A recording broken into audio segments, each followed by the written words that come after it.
Once upon a time, in an African village, there lived an old man named Okun. The villagers called him the Keeper of Time, though no one truly knew how old he was. Children grew up, became adults, left for distant lands, and eventually returned as elders themselves. But Okun remained the same, gray-haired, wrinkled, yet remarkably full of energy. Okun rarely spoke with the villagers. He could be seen at dawn, making his way toward the river just beyond the village with 2 buckets in hand. The cool morning rays illuminated his wrinkled face, and for a fleeting moment, something resembling youthful mischief sparkled in his eyes.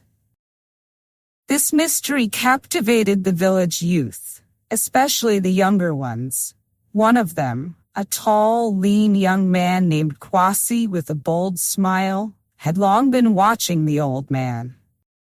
Kwasi dreamed of his own youth lasting forever. One day, as Okun set off toward the river once again, Kwasi finally gathered the courage to approach him. "Okun," he called out, catching up with the old man. "Tell me, how do you manage to stay the way you are? Why don't you age and pass away like everyone else?" Okun looked at the young man with a faint smile and squinted his eyes. In them there was such depth of wisdom that Kwasi suddenly felt like a small boy. "So, you want to know the secret of immortality, do you?" Okun asked. Kwasi nodded, barely able to contain his excitement. "Come to the river at dawn tomorrow," the old man replied, his face taking on a mysterious expression. "If you truly wish to know, I will show you." The young man couldn't sleep all night, wondering what he was about to learn. He had his own guesses. Perhaps the old man carried a rare amulet, or maybe he drank a special elixir hidden in the mountains. Kwasi imagined 1,000 possibilities, each more astonishing and magical than the last. As the sky began to lighten, Kwasi ran out of his house and headed toward the river. The old man was already there, standing on the shore with 2 wooden buckets that shimmered in the sunlight as if absorbing its rays. "Okun, I'm ready," Kwasi said, trying to sound serious and composed. "Then watch closely," the old man replied. He lowered the buckets into the water, filled them to the brim, then lifted them and poured the cold water over his shoulders and head. The droplets sparkled on his skin, like tiny pieces of the sun. As the water ran down his face for a brief moment, Okun seemed to grow younger. "This is the first secret," the old man said, wiping his hands. "Water. It washes away fatigue and age from the body, carrying away all that is unnecessary. It is the beginning of life and its sustenance. Without water, you cannot live long or remain strong." Kwasi stared at the old man in confusion. "Water? Just water?" he thought to himself. Doubt stirred in his mind. He had expected a magical potion or an ancient ritual, not such a simple answer. "And is that it? Just pouring water on myself?" he asked skeptically. The old man laughed, and his laughter echoed like distant thunder. "It's not that simple, Kwasi. Water is just the beginning. It cleanses the body, just as breath cleanses the spirit.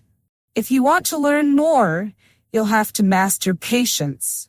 Not everything is given all at once," he said with a mysterious smile. Kwasi left, feeling somewhat disappointed yet intrigued. The old man had given him something different from what he had expected. But deep down, Kwasi felt that water was only the first step on the path to truly understanding life and time. And so ended their first lesson. Kwasi felt an overwhelming urge to uncover all the old man's secrets. he decided to return again. After all, if the first secret was hidden in something as simple as water, what could lie ahead? Years passed, and despite his disappointment with the secret of water, Kwasi continued to watch Okun. The old man still came to the river at dawn, unchanged in body or spirit, as if time flowed around him like water. Kwasi found himself thinking more and more about what the next secret might be, one that Okun hadn't yet revealed. Meanwhile, in the village, a young girl named Naomi had grown up. Unlike Kwasi, she was not drawn to dreams of eternal youth. She was full of strength and energy.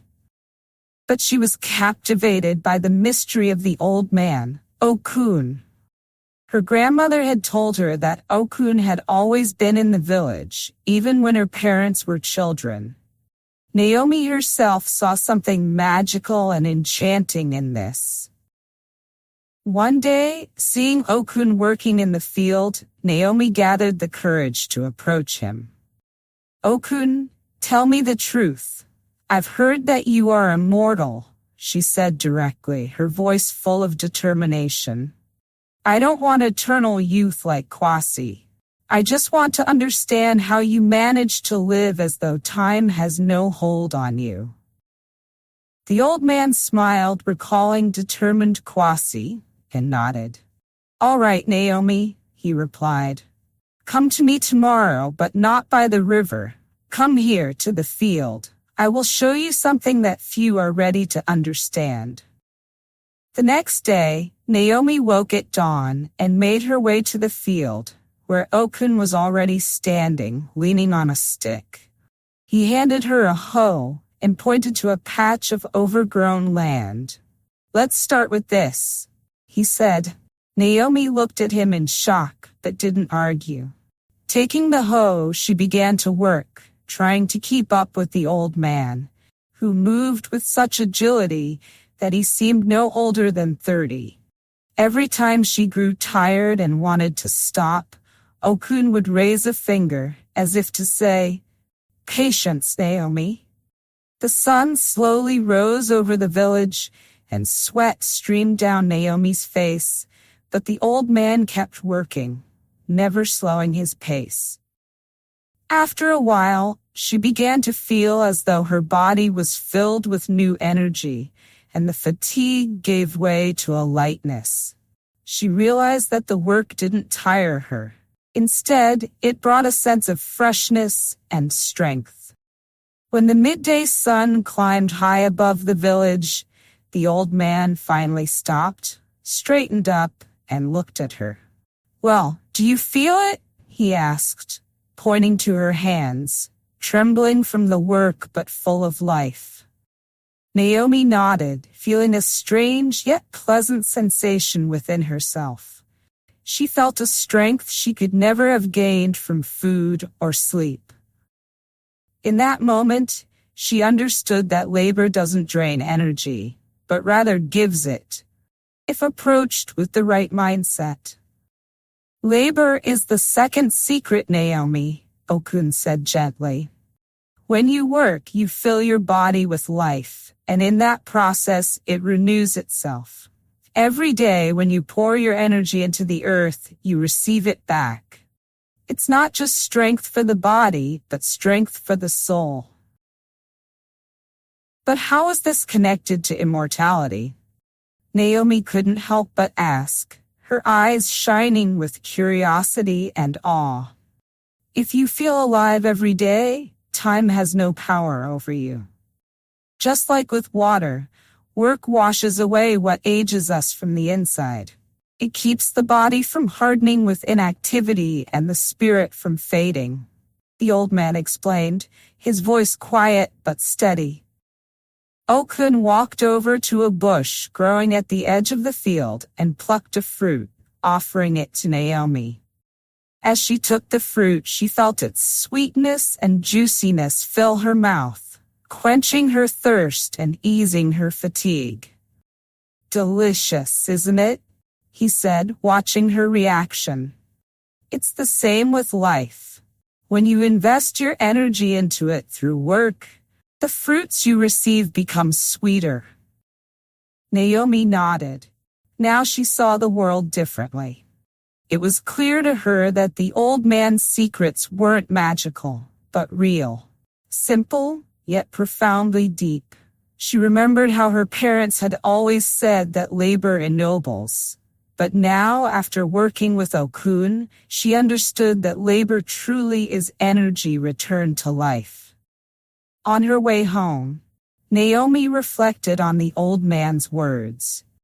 She realized that every time Okun went to the field or the river, he wasn't just keeping his body in shape. He was filling his life, giving strength to both his spirit and his body. Naomi decided that she, too, would live with this secret. For as the old man had shown her, immortality isn't about a long life. It's about the ability to begin it anew every day. Years passed. Kwasi and Naomi, the curious young man and woman who had once sought Okun's secrets, had now grown old themselves. Kwasi built a house on the outskirts of the village, married and raised 5 children, each of whom had flown off into the world like birds. Naomi started her own household and helped the villagers work in the fields.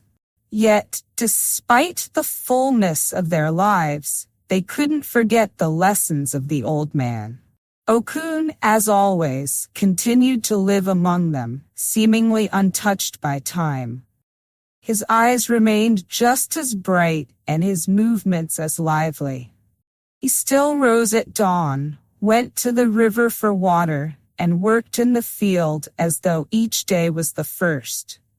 Kwasi and Naomi often remembered the old man's lessons, but both of them still had the sense that the true secret had somehow slipped away from them. One day, Kwasi's grandson, the young and passionate Teno, returned to the village, full of a thirst for life and a hunger for answers. He had often heard stories of the old man who had lived in the village for many generations, and upon his return, he immediately made his way to Okun's home. Okun, Teno began resolutely, barely stepping over the threshold. I've heard stories about you as someone who knows the secret of eternal life. I want to know the truth. How do you manage to stay so strong and full of life while everyone around you grows old and fades away? The old man smiled, seeing the same spark in Teno's eyes that he had once seen in Kwasi and Naomi. He invited the young man to sit on the doorstep of his home to talk. You want to know the final secret?